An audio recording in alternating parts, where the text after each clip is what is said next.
Pernahkah Anda berdiri di hadapan sebuah masalah yang terasa begitu besar, begitu mustahil, seperti tombak raksasa yang tidak mungkin ditembus, atau mungkin seperti sungai deras yang menghalangi jalan Anda menuju sebuah janji atau sebuah impian?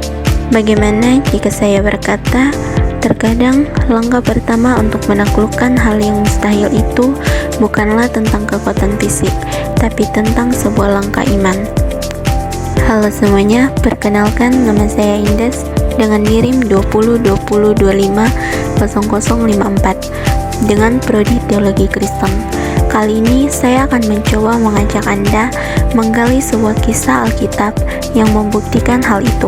Kisah tentang bagaimana sebuah bangsa menyeberangi sungai yang terbelah, meruntuhkan tembok hanya dengan sorak-sorai, dan perjalanan mereka yang penuh kemenangan dan juga kejatuhan. Ini bukan hanya tentang cerita kuno, tapi juga perjalanan berharga untuk setiap tembok dalam kehidupan kita. Setelah 40 tahun di padang gurun, di bawah komando Yosua, Israel siap memasuki tanah perjanjian, tapi sungai Yordan yang sedang meluap menghalangi mereka, dan Tuhan memerintahkan sesuatu yang luar biasa. Saat para imam yang membawa tabut perjanjian melangkahkan kaki ke air, sungai itu berhenti mengalir, airnya terbendung, dan seluruh bangsa menyeberang ke tanah yang kering. Namun tidak berhenti sampai di situ.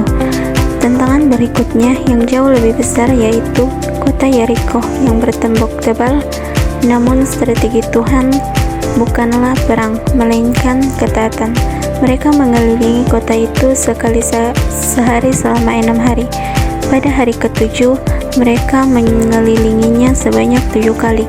Lalu para imam meniup sangkakala dan seluruh bangsa bersorak keras. Dengan kuasa Tuhan, tembok yang mustahil ditembus itu runtuh. Yeriko jatuh bukan karena perang, tapi karena iman. Kemenangan di Yeriko hanyalah permulaan. Selama bertahun-tahun, Yosua memimpin bangsa Israel dalam peperangan untuk menduduki seluruh tanah Kanaan, tepat seperti janji Tuhan pada Abraham. Setelah penaklukan selesai, Yosua melakukan tugas maha penting, membagi tanah itu pada suku-suku Israel. Setiap suku dari Ruben hingga Naftali menerima bagian warisan mereka. Namun ada 2 aturan unik dalam pembagian ini. Pertama, suku Lewi yang dikhususkan untuk melayani di tabut suci tidak mendapatkan satu wilayah besar. Mengapa? Karena Tuhan sendirilah bagian warisan mereka. Sebagai gantinya, mereka diberi 48 kota yang tersebar di seluruh Israel agar pelayanan rohani mereka menjangkau seluruh. Yang kedua, 6 dari kota tersebut dijadikan kota perlindungan, yaitu konsep keadilan yang luar biasa.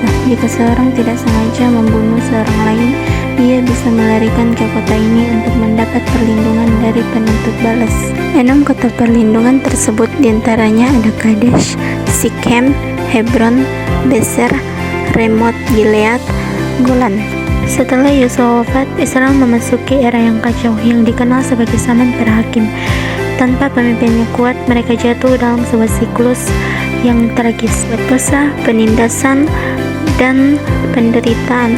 Namun Tuhan membangkitkan seorang hakim yang memimpin mereka. Hakim tersebut diantaranya ada Otniel, hakim pertama keponakan Kaleb. Ia membebaskan Israel dan memberikan 40 tahun masa damai. Hakim kedua Ehud, seorang hakim kidal yang dengan tipu muslihatnya berhasil membunuh Raja Eglon dari Moab yang sangat gemuk. Deborah, seorang hakim perempuan, seorang nabian bersama panglimanya Barak yang mengalahkan Sisera yang memiliki 900 kali besi. Gideon, awalnya seorang penakut yang diutus Tuhan untuk mengalahkan pasukan Midian yang sangat besar, hanya dengan 300 orang prajurit pilihan yang membawa sangkakala, obor, dan buyung. Simpson dikenal karena kekuatannya yang luar biasa yang terletak pada rambutnya yang panjang.